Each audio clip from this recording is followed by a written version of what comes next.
Hi guys, I'm back again today with another reaction video, and today we're reacting to how a stolen Quran led him to Islam. Well, this was requested on my email, so thank you, and we're gonna check this out. It's a Canadian Revert story. Before we do start, don't forget to subscribe if you haven't already. Click that bell button to get notified whenever I do upload a video. So guys, let's check this out. These are always intriguing to me. It all started with like a stolen Quran. Oh. So I was like, yo, you know, you just stole it. He's like, nah, it's just a book. I'm like, nah, B, like, it's not a book. Like, I brushed the dust off of it, started to read. Every time I like, picked it up and I read certain things, like it hit. So he stole it and he read it? To be completely honest, I did not look like how I look today. You know, I had a nose ring, I had like, my earrings are in, like, chain, like, everything that was like the opposite. Oh, why are these? Those things are it's kind of like catching us off guard. Where it's either I choose up, where I stick to my deen, what I know is the truth, or I literally end up where everyone else is going. Can this to be honest, like I have a couple things, like you know, to speak on. But you know, as I was here, like you know, from brothers asked me what questions of like my journey. Like I'm a Revert to Islam, and basically, so how it all played out was, it all started with like a stolen Quran, which sounds crazy. It sounds crazy. Basically, growing up, I was like, I was a really spiritual, religious type of person. Like I used to like walk, go to church. My family they're Christian, so I would like walk to church by myself. But I always like do those little things. So it was grade 11, night school, and my friend at the time, he had his class in the library, and the bell rang, he came outside, and I noticed he had a Quran in his hand. And growing up, I had a lot of like Middle Eastern friends, like, like not to put any stereotypes, but you know, I had some knowledge of like what it was. So I said to him, I was like, yo, you don't just stole it. He's like, nah, it's just a book. I'm like, nah, B, it's not a book. Oh, I'm sorry, like, for the slang. I'm trying to articulate myself as best as possible. You guys don't understand. But, so I ended up taking it from him, trying to, like, you know, do a good thing. Bell rang, I went to class. I brought it with me, put it in my bag, and came home. And that was literally, like, the day, like, everything, like, you know, started. So, I'm not gonna lie, I sat there for 3.5 months. And then I was just cleaning out my room because we were moving. I found it again, like I brushed the dust off of it, started to read, and then over time, like every time I like, picked it up and I read certain things, like it hit different, like you know, and it's just like even when I was in class, like grade 11, like I'm pretty sure, I don't know if you guys went to Catholic school, but Catholic schools they do world religion, so you learn about all types of religion. So you learn about Sikhism, you learn about Hinduism, Orthodox Christian, Islam. So we went to these, like, they're respectively like holy places of worship. And I remember after coming back, I asked my teacher one day, I was like, okay, so, like, me knowing what I know in the Bible, it says, like, you know, like, if the revelation came down or it came down, the picture that is depicted of Jesus, like, you know, in peace with us, like, it's not, like, it's just not right. Those ones, like, that doesn't make sense. And I remember I asked about it, and the teacher didn't give me no answer. It's kind of just looked at me like, oh, that's because. I'm like, all right. Like, you know, so I started doing my own research. That's because. Towards the ending, going into grade 12. And then they gave him an answer just because, like that. And in that time, like, you know, we all have our trials and tribulations. Like, I'll be lying if I said I'm the perfect Samaritan sitting here. But, you know, you go through life.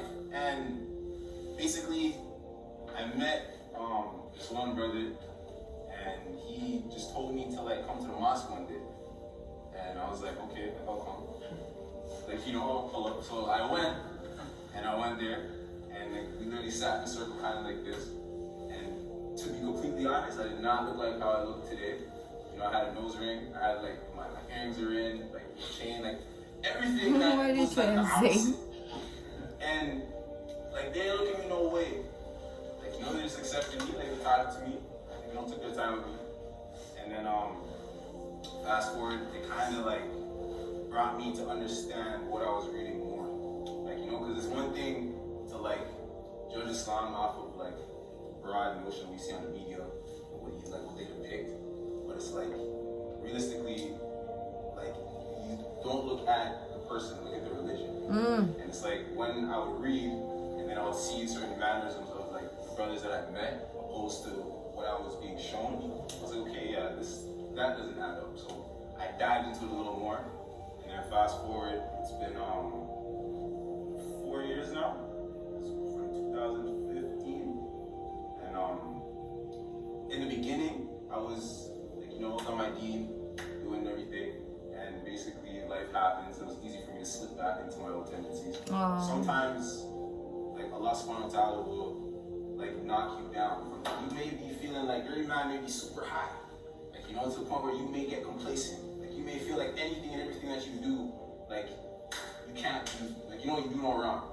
I like that part of the acknowledgement, because we get super complacent, like he said, because you think your faith is so strong, you become complacent and you forget that you're still human being, and then we start thinking we're this powerful thing and look down on other people. So I love the fact that he looks at that side, as well as, of course, look at his other side also of his faith not being there, right? I don't know if I'm making sense, but and then you have to get knocked back down to be humbled and realize, okay, yeah, exactly. I fix up a couple things. So fast forward, going through life, like life kind of showed me that you don't steer this ship, and I basically decided to jump back on and really pay attention. And so my whole thing is like when Sarah was talking about his life a game, it was like I was literally playing a game with life. Like anything you want to name it, whether it's from, you see what I'm saying? Like I was there, and a lot of people that I know, a lot of people I used to hang out with, like they're not here present today. They're where they're, like the typical story. Let's just keep it 100. Like it's a typical story.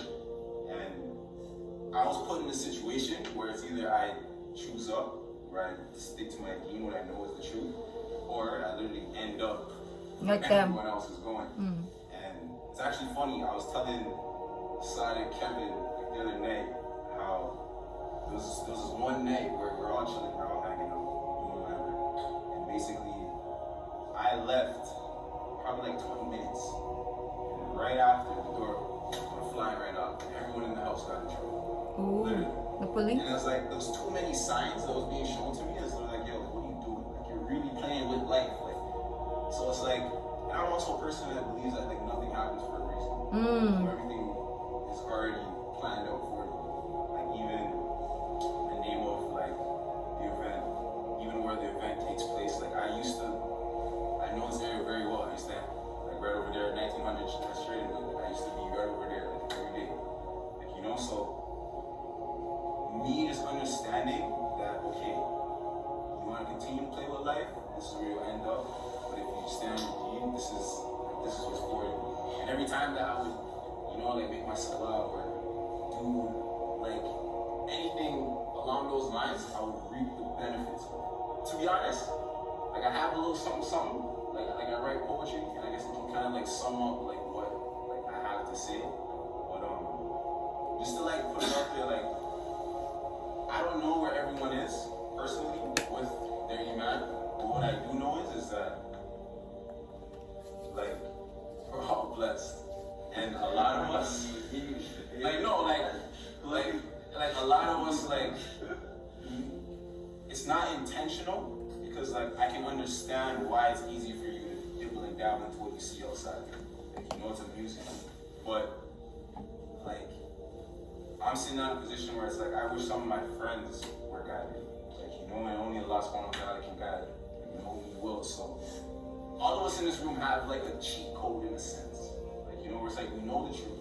We know if we do certain things that we can obtain, like paradise. Like not just by hitting your salah or like giving zakat. It's actually like your actions, like what you do on a daily basis, how you deal with people, your interactions. Like so. Just to like sum that little all up, it's like as soon as I made that shift and I jumped back on my deen, it was like all that that stress and negativity just kind of went away. Because like for 22 years, I can honestly say like I was living without peace in my heart. Like honestly, like 100%. Like, even like where I sit today, from the outside looking in, I may not be in the best position from where I was previously, but like I've been telling all like my friends and all this stuff like that, like it's the first time like I have peace, like full peace. Cause it's like you can, like if you find happiness in like the cars and all that stuff, like alright, when the car disappears, like your happiness is literally gone with it. And if you find happiness in the money, once the money's gone, your happiness is gone with it. And it's like, you know, so it was literally like a snowball effect. And like I was just literally tired of rolling.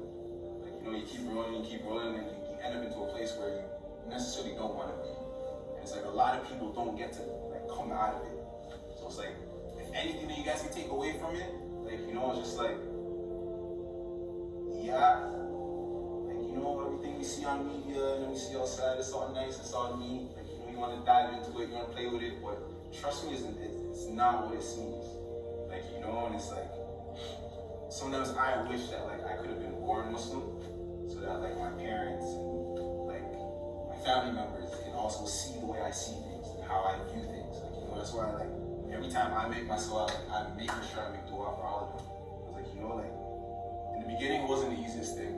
Like, you know, but the blessing of it was I was living by myself. I was financially stable to be living by myself. It's like, you know, so like I guess like I could just like, you know, touch on a little poem. You know, I got a lot in this book, but I feel like this one can really touch like what's going on with me today. So it's basically starts like this. So trying to find myself accumulated debts, multiplying stress, life. It's a process, right? Patience is my uprightness to enlarge the small light at the end of my path that illuminates the darkness. Marching forward, the perspective I had toward the cartilage in my left knee. The past me would deadlift shifts from Monday to Friday. Old soul, age is nothing but a number, but my weekly slavery checks took care of responsibilities monthly. Humbly flex at the acknowledgement of hierarchy amongst my peers. By feeding minds and stomachs through good intentions, ended up with blessings in the later years. But who predicts the future if it's already written? I'm not a rapper, this is just my thoughts, lyrically shifting the top and bottom bridge of my lips, comprised of small atoms illustrated by the divine creator. There is nothing greater. Furthermore, if I'm lost, I retrace my steps back to the word, not the church that hypocrites breed. I mean, the untranslated. To comprehend, you need a revelation. Looking down on the earth, another man's affliction shouldn't be your salvation. But this is Z generation.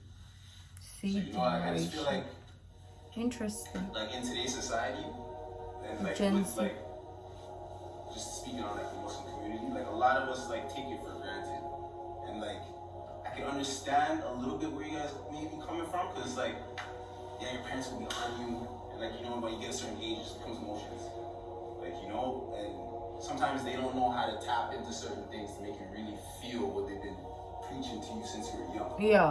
Like, you know, and I just feel like if we can all just really just self-reflect and really realize that, yo, like how many times when you want to go do something negative did you really reap the benefits of it? Like, you know, and then every time when you went and did wudu and you felt light, like you felt clean, like you felt like, you know, and like you made your salah and it was like, okay. Like, you know, so it's just like, to be completely honest, like I didn't know how this whole event was gonna pan out, but I just feel like this is my little spiel, my little that I could give to you guys. It's just like really appreciate like what you guys have been blessed with. Like we all been blessed with, because we're all sitting in this room for a reason, right? And it's like even with the location, like I said, I know this area very well. You see what I'm saying? Like the start of all my foolishness was right up the road. Like, you know, at 9 years old. I don't even mean to rap, like, you see what I'm saying? But, you see what I'm saying? But we can all learn from each other if you really pay attention.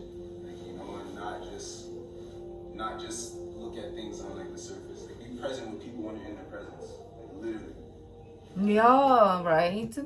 Like this generation, or even like my generation, we're so caught up on social media that if we are hanging out, there's no longer like interaction. Everybody's just like pictures and on their phone, and I'm like, what is the point of hanging out if you're just going to be on your phone the whole time? Like, I could have been sitting at home on my phone talking to you instead of me wasting my time going out and still talking to somebody who isn't there. So that is why sometimes I don't even like to go out anymore with people, because they're just like, and I'm like, this is so stupid, right?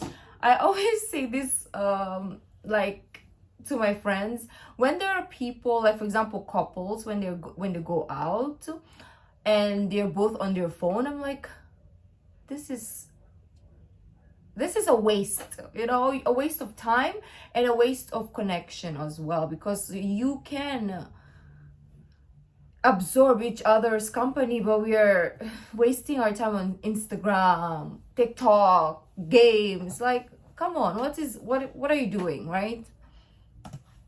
So yeah, it's just one of those short spiel. And then it started for you. You said it started at night. Oh, like what do you mean? Like you said, your food should start at night. Oh, 9. Okay, so like not to like really tell everyone like you know what that eats, but let's just say like at a young age, like I was 9 years old. That's what. I was like, you know, like let me just put it this way. No, I was just saying, all right, let me direct this to you. Okay, so basically, when you go outside and you're hanging out with your friends, you don't know what is right, you don't know what is wrong, because you're with your friends. And it may be the coolest thing to do, but just know that everything that you do, there's a good side and there's a negative to it. And if you can realize that, like, hey, every time I do this I get in trouble, then maybe you should just flip the other way. You know, like, and trust me, being like the positive, upright, like, you know, knowledge of, like, you know, some actual things in this world, not like the surface stuff and materialistic stuff, it's not the coolest thing to do.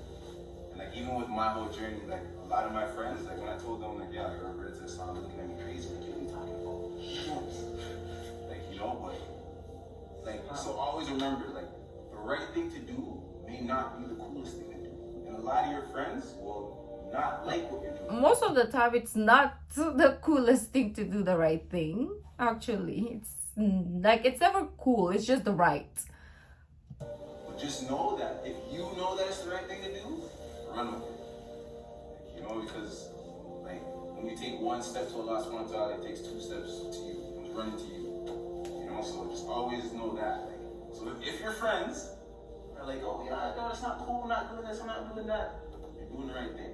Just always remember that, like, because the cool thing is not always the right thing to do. Just to sum it up in a little pot. That's advice we get, but not only him. This is right. Nah, but yo, that's why we're all sitting on the floor, right? No one's higher than nobody, right?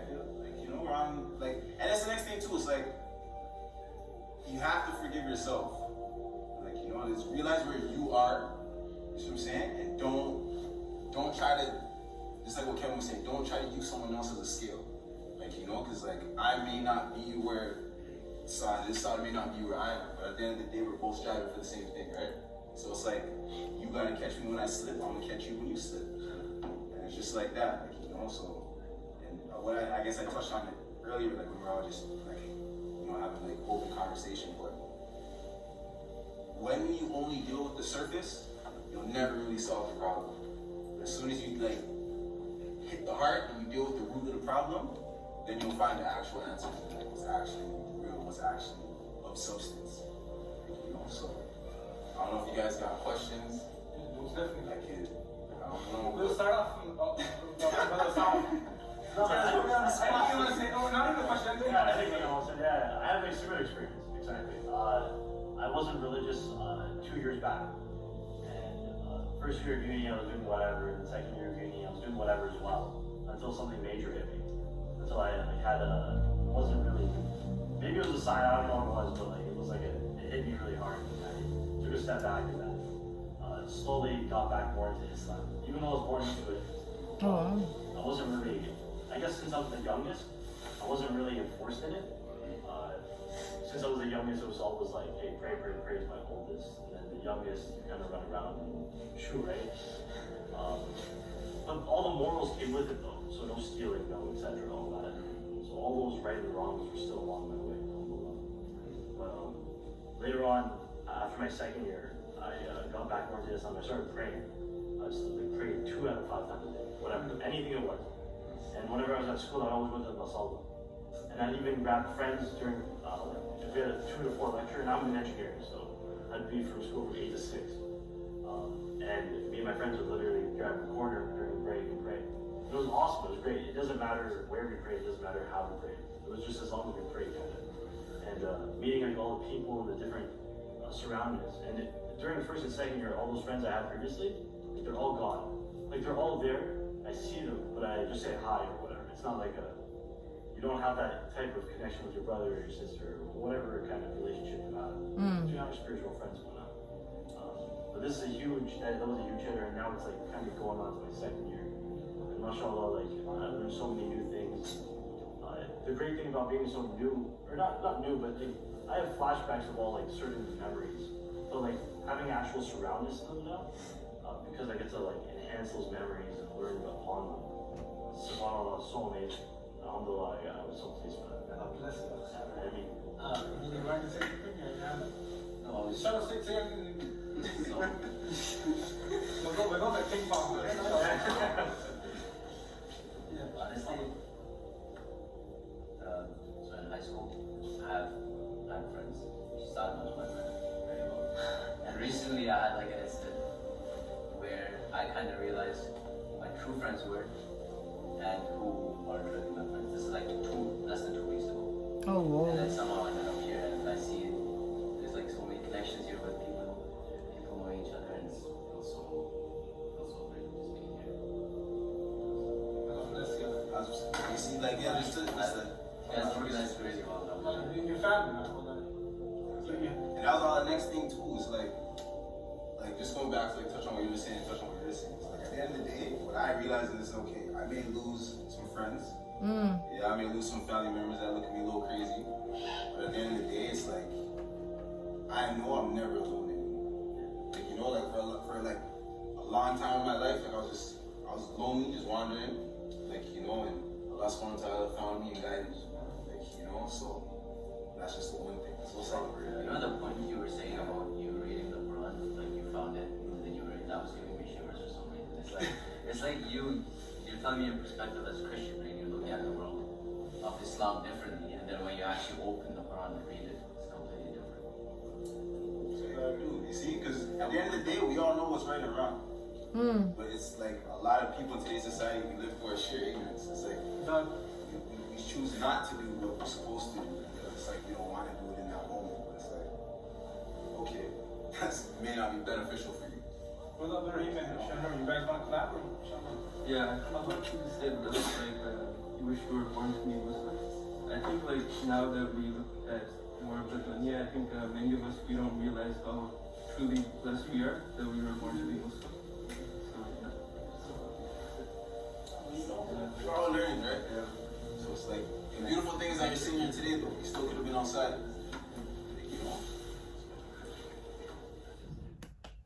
That was it's more of like a short story of his Revert story and then a discussion, which I really enjoy because it's everyone sharing their how do you say this, their thoughts or their emotion at that moment.